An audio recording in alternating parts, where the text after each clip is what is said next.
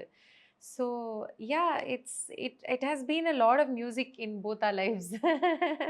இப்போ அந்த நீங்க சொன்னீங்களா அந்த 2011 வரைக்கும் பிஸியா ஓடிக்கிட்டே எல்லா நாளும் ஷூட்டிங் இருக்கும், அண்ட் கட் டவுன் மதர்ஹுட் ஃபேமிலின்னு வரும்போது அந்த பிஸி லைஃப் மிஸ் பண்ணீங்களா? ஆக்சுவலி இனிஷியலி ஆனஸ்ட்லி ஸ்பீக்கிங் எனக்கு ஒரு செட் பேக் இருந்தது. அது கொஞ்சம் நாள் கழிச்சு தான் ஹிட் ஆச்சு. ஏன்னா I really wanted to be a mother, but once you become a mother, sometimes with that sleep deprivation and things like that, I also had a lot of postpartum depression and all that. And the time definitely ஒரு ரொம்ப டாப்ஸி டர்வியாக இருந்தது. ஏன்னா என்ன நடக்குதுன்னே கொஞ்சம் புரியறதுக்கு time ஆச்சு. And also as a new mother it's extremely it's exciting, it's nice, but there are so many things which overwhelm you a lot, and நம்மளுக்கு அதை எப்படி ஹேண்டில் பண்ணணும்னு தெரியாது. ஸோ ஒரு first 5 years was actually a lot of struggle for me, trying to balance both work and home, and also சுத்தமாக டைமே இருக்காது. In fact நான் நான் யாருன்னே மறந்துடுவோம். ஏன்னா அவ்வளோ ஒர்க் இருக்கு. And for me both my kids I had within a very short duration. So just when I recovered from first delivery, I again became pregnant. So it was like 2 rounds, for me. So எனக்கு easily அந்த 10 years வந்து ரொம்பவே ரொம்ப சேலஞ்சிங்காக இருந்தது. But எனக்கு thankfully I had a lot of support, especially from my parents, and of course my in-laws were also very understanding. So அதனால although I was not performing, நான் அந்த அரேஞ்ச்மெண்ட் ஒர்க்ஸ் அண்ட் ஆல் ஃபுல்-ஃப்ளெஜ்டாக அந்த டைமில் தான் பண்ணியிருந்தேன். And I think in these 10 years it was kind of ஒரு conscious decision also, because I also didn't want to leave the kids and I didn't want to work like that. So but yeah, ஒரு 10 yearsக்கு அப்புறம் kids also don't need you, they want their own privacy. So then I slowly started moving out and all that. So இப்போது I think now that they are also grown up, எனக்குமே ஒரு kind of இப்போ திரும்பி ஒரு 2011 மாதிரி I am kind of busy with work now. இப்போ அந்த postmortem depression ஃபேஸ்ன்னு சொல்லும்போது as you said, எல்லாருமே most of the women go through பண்றது தானே மேம். எப்படி அதுல இருந்து அந்த ஒரு அது நம்ம அதில் தான் இருக்கோன்னு தெரியாது, எப்படி அது மீண்டு வரதுன்னு தெரியாது, மீண்டு வந்ததுக்கு அப்புறம் என்ன பண்ணணும்னு தெரியாதுங்கிற மாதிரி லாட் ஆஃப் கன்ஃபியூஷன். அந்த சமயத்துல ஃபேமிலி மெம்பர்ஸோட சப்போர்ட், பார்ட்னரோட சப்போர்ட், ஹஸ்பண்டோட சப்போர்ட், இது எல்லாமே எவ்வளோ இம்பார்ட்டன்ட். அண்ட் எந்த பாயிண்ட்ல நீங்கள் அந்த வெளியே வர மூமெண்ட் அந்த ஆக்சுவலி எனக்கு 2 டெலிவரிக்கு அப்புறம் போஸ்ட்மார்ட்டம் இருந்தது. ஃபர்ஸ்ட் டெலிவரிக்கு அப்புறம் ஒரு சின்ன ஃபேஸ் தான் இருந்தது. I recovered very quickly. But what happened is after the second delivery எனக்கு ரொம்பவே ஸ்ட்ரெஸ் ஆகி, பிகாஸ் 2 பேர் இருந்தாங்க. And for us honestly that time even like professionally we were not this like everything, like financially everything was a big struggle for us. So எனக்கு எல்லாமே சேர்த்து it hit me like really really hard. And சொல்ற மாதிரி postmortem என்னன்னு அப்போ நம்மளுக்கும் அவ்வளோ தெரியாது.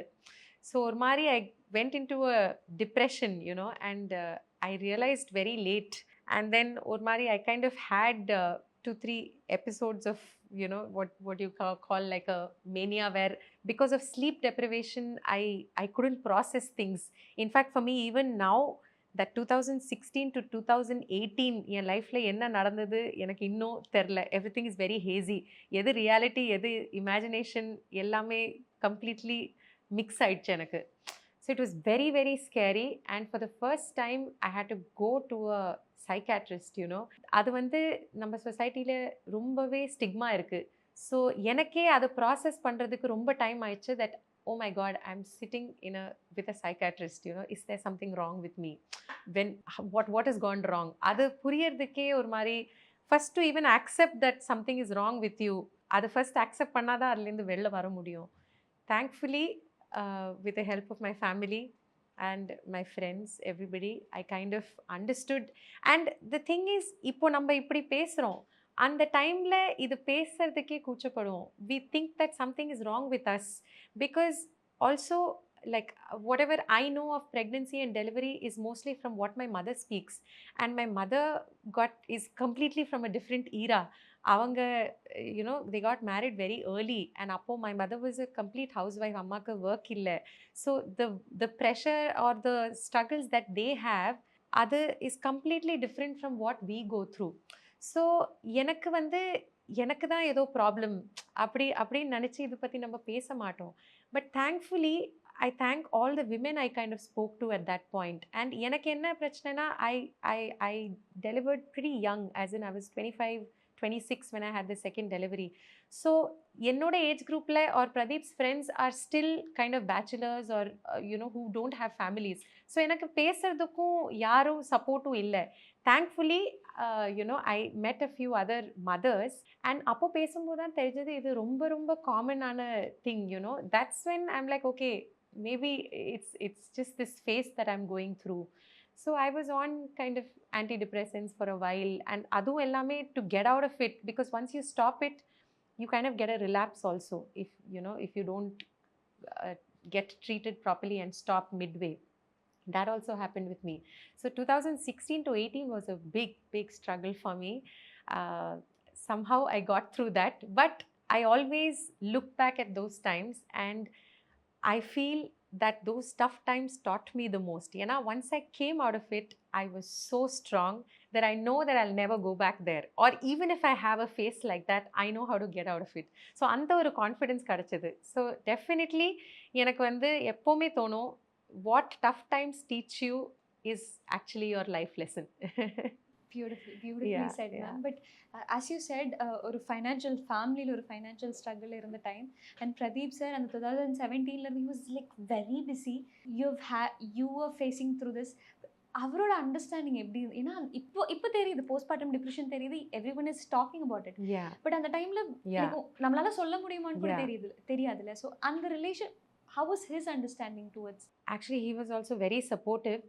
But of course, because of his work, he was away. So, எனக்கு அதுவும் was also affecting me in a different way. Because, you know, like I said, கல்யாணத்துக்கு முன்னாடி and all, we used to spend a lot of time together. அவங்க compose எல்லாம் பண்ணும்போது நான் ஃபுல்லாக அங்கேயே இருப்பேன். ஆனால் இப்போ எனக்கு கூடயே இருக்க முடியல.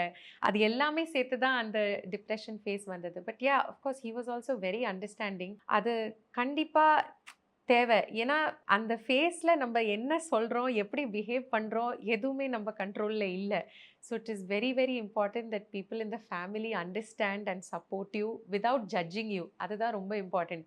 ஏன்னா it's very easy to judge somebody in that position and you know completely disregard பண்ணலாம். அது will bring the person even further down the hole, you know. So அதுலேருந்து வெளில வரணும்னா கண்டிப்பாக சப்போர்ட் இல்லைன்னா முடியவே முடியாது. அந்த சமயத்துல சாரோட ஏதாச்சும் காம்போசிஷன்ல, இப்போ நீங்க லவ் பண்ண டைம்ல அவர் உங்களுக்காக டெடிகேட் பண்ண சாங், எழுதி கொடுத்த சாங்லாம் இருக்குல்ல மேம், அதே மாதிரி லைக் ஓவர் த இயர்ஸ் ஏதாச்சும் கம்போசிஷன், வீட்டில் நடக்கிற ஒரு ஜாமிங் செஷன்ஸ் அந்த மாதிரிலாம் இருக்குமா? ஆமாம், நிறைய பிரதீப் கம்போஸ் பண்ணுற most of the songs I think தான். இல்லை எனக்காகன்னு தெரியல, பட் அதோட ப்ரிவ்யூ எனக்கு தான் ஃபஸ்ட்டு வரும் mostly. I think I have been fortunate. ஏன்னா எந்த பாட்டு புதுசாக கம்போஸ் பண்ணாலும் he'll play and show me எப்படி இருக்குது. அந்த கம்போசிங் ஸ்டேஜ்லேருந்தே எனக்கு அதோட எவல்யூஷன் ப்ராசஸ் தெரியும். So I think that way அது எனக்கு ஆக்சுவலி பெரிய இன்ஸ்பிரேஷன் ஆஸ் அ கம்போசர். எனக்கு அதெல்லாம் ரொம்ப இன்ஸ்பைரிங்காக இருந்திருக்கு. ஏன்னா ஐ ஹவ் சீன் ஹவு ஒரு சின்ன ஐடியாலேருந்து எப்படி ஒரு ஃபுல் ஃப்ளெஜ்டாக ஒரு சாங் ஹீ உருவாக்குறது, you know how he is worked on it. So அதெல்லாம் has been very inspiring for me. வழி பார்த்திருந்தேன் உங்களுக்கு எவ்வளோ ஸ்பெஷல் மேம், சொல்லுங்கள். அஃப்கோர்ஸ் ரொம்ப ஸ்பெஷல். ஏன்னா அதுதான் எனக்கு பிரதீப்போட ஃபர்ஸ்ட் லவ் லெட்டர். அப்போ எனக்கு தமிழ் படிக்க தெரியாது. இல்லை ஆக்சுவலி தமிழ் படிக்க தெரியும், ஸ்லோவாக படிப்பேன். அண்ட் தென் பிரிண்ட் தான் படிப்பேன் அப்போது நான். ஸோ இது கையில் எழுதுனதா எனக்கு புரியவே புரியல. என்ன எழுதியிருக்கு நீயே படித்து சொல்லுன்னு. ஸோ யா, அது இப்போது காமெடியாக இருக்குது. But yeah, of course that time it was something very special. இப்போ அவருக்காக நீங்கள் ஒரு பாட்டு டெடிகேட் பண்ணலைன்னா, அவருக்காக நான் அந்த பாட்டு பாடுவேன், அந்த பாட்டு பாடுவீங்க? ஐ திங்க் பிரதீப்போட சாங்ஸில் எனக்கு பிடிச்ச பாட்டுனா, நான் சொன்ன மாதிரி எனக்கு யோதகா ரொம்ப பிடிக்கும். ஸோ அதில் ஓஷதேன்னு ஒரு பாட்டு இருந்தது.